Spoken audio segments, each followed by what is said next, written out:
Rajahmundry quarry market 49వ ward Subbarao నగర్లో బహుజన కళావేదిక ఆధ్వర్యంలో దళిత స్ఫూర్తి గేయాలతో శ్రోతలను ఉరు తొలగించారు. ఈ గేయాలు ఆత్మీయ కలయిక అందరికీ స్ఫూర్తిని నింపాయి. ముందుగా మహాత్ములు భారత రాజ్యాంగ నిర్మాత డాక్టర్ బిఆర్ అంబేద్కర్, మహాత్మా పూలే, కాంశీరామ్, బత్తిన సుబ్బారావు చిత్రపటాలకు పూలమాలలు వేసి నివాళులర్పించారు. ఈ సందర్భంగా బర్రే కొండబాబును ఘనంగా సత్కరించారు. బర్రే కొండబాబు మాట్లాడుతూ దళిత క్రైస్తవులకు ఎస్సీ హోదా వచ్చే వరకు పోరాటాలు చేస్తానని, దళితుల సమస్యలపై పరిష్కారానికి త్వరలో కార్యక్రమం మొదలు పెడతానన్నారు.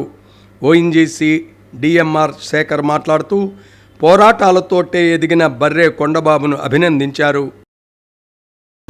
ఒక్క 2-3 రోజుల్లో పత్రికల ద్వారా రాజకీయాలకు అతీతంగా నా పోరాటం ఏంటి అనేటటువంటిది మరి ఇందాక మనవాడు చెప్పినట్టుగా పాత కొండబాబుగా మీరు తయారవ్వాలనేటటువంటి చెప్పారు.